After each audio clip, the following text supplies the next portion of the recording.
SR cartoon Bangla. বন্ধুরা, আজকের গল্প ডিমের ভিতর হাতির বাচ্চা। বিলাসপুর নামে একটি ছোট্ট গ্রামে অভয়া নামের এক মহিলা বাস করত। অভয়ার শিবানী নামে একটা হাতি ছিল, যে হাতিকে নিয়ে খেলা দেখিয়ে অভয়া টাকা উপার্জন করে তার সংসার চালাতো। এই নে শিবানী, তোর কলা পাতা, এগুলো খেয়ে শুয়ে আরাম কর, আর আমি ঘরের কাজগুলো করি।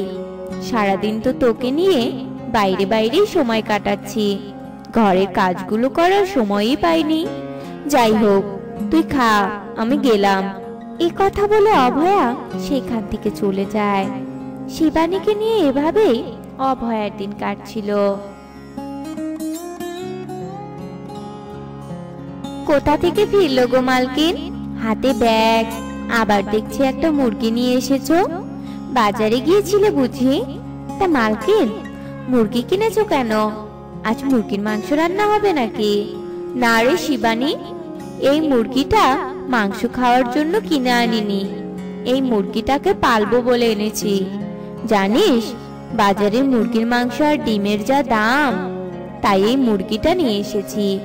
এই মুরগিটা পাললে এটা ডিম দিবে, আবার সেই ডিম থেকে বাচ্চাও হবে।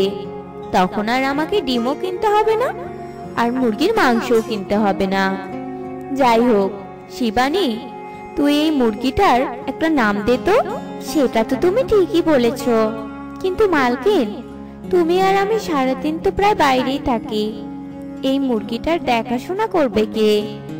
আর এই মুরগির আবার কি নাম দিবে? যাকে, ওর নাম দিলাম পিচ্চি।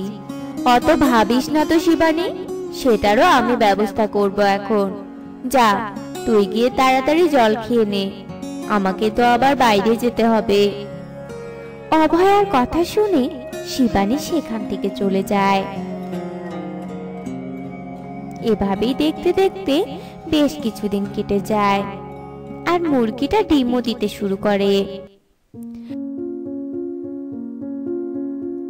মালকিন, মালকিন, তোমার জন্য একটা ভালো খবর আছে। আজ আমি প্রথমবার ডিম দিয়েছি।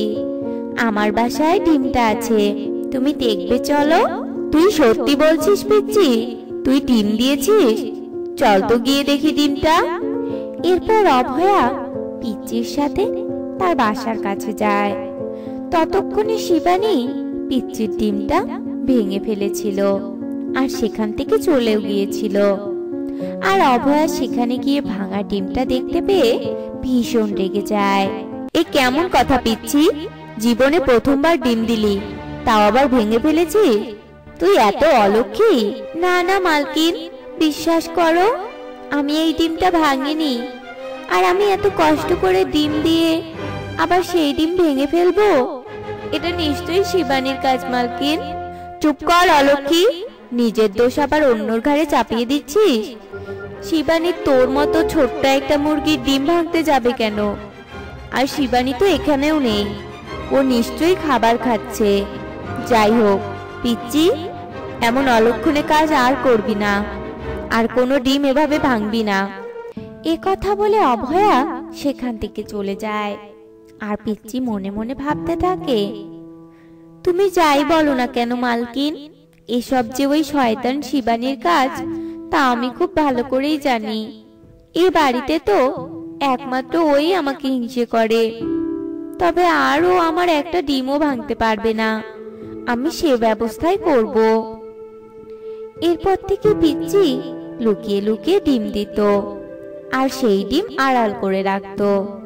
এভাবেই পিচ্চির ডিম দেয়া শেষ হয়, আর পিচ্চি সেই ডিমে তা দিয়ে বাচ্চাও ফোটায়। একই রে পিচ্চি, তুই কবে কবে এত ডিম দিলি? আবার সেই ডিমে তা দিয়ে বাচ্চাও ফুটিয়েছিস দেখছি, আর আমি তো টেরই পেলাম না। পেলে কি আর তুমি আমার ডিম আস্ত রাখতে?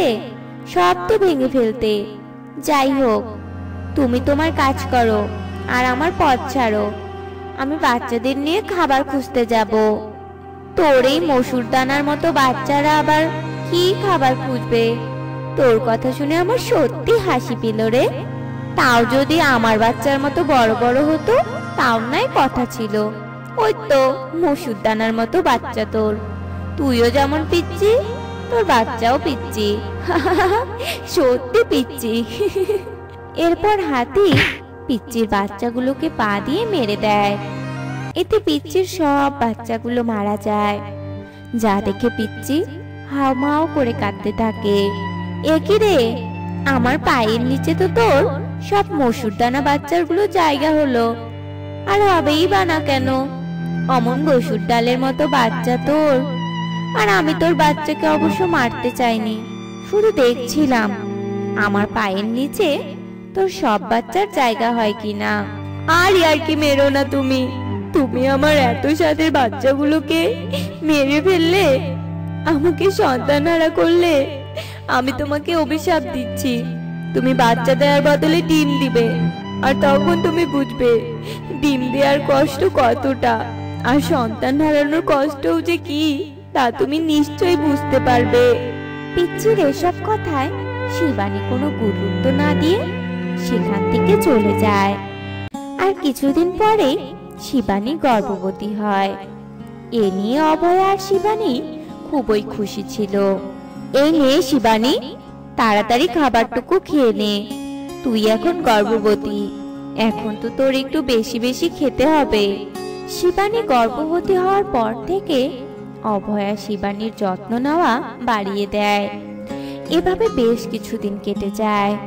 শিবানীর সন্তান জন্ম দেওয়ারও সময় চলে আসে। আর একদিন হঠাৎ শিবানী হাতির বাচ্চা জন্ম দেওয়ার বদলে একটা বড় ডিম দেয়, যা দেখে অভয়া আর শিবানী ভীষণ অবাক ছিল। একই শিবানী, তুই তো একটা হাতি, তোর পেট থেকে তো হাতির বাচ্চা জন্মাবে, কিন্তু তুই তো একটা ডিম জন্ম দিলি। আচ্ছা, কি আছে এই ডিমের মধ্যে দেখ তো। এ কথা বলে অভয়া ডিমটা ভেঙে ফেলে। ডিমটা ভাঙতেই ডিমের ভেতর থেকে একটা হাতির বাচ্চা বেরিয়ে আসে, যা দেখে শিবানী আর অভয়া আরো অবাক হয়ে যায়। এ কি, ডিমের ভিতর হাতির বাচ্চা? এ তো অবাক করা ব্যাপার। কিন্তু শিবানী, বাচ্চাটা তো মনে হয় মৃত। শিবানী, এতদিনে তুই একটা বাচ্চার জন্ম দিলি, তাও আবার মৃত? এসব কথা শুনে শিবানী কাঁদতে শুরু করে দেয়। ঠিক তখনই সেখানে পিচ্চি আসে। দেখলে তো শিবানী, ডিম দেওয়ার কষ্ট কত, আর সন্তান হারানোর কষ্টই কতটা। আজ তুমি নিশ্চয়ই আমার কষ্টটা বুঝতে পারছো। তুই একদম সত্যি বলেছিস পিচ্চি, সন্তান হারানোর কষ্ট সত্যি অনেক। তবে আজ আমি আমার ভুলটা বুঝতে পেরেছি, তুই আমায় ক্ষমা করে দে।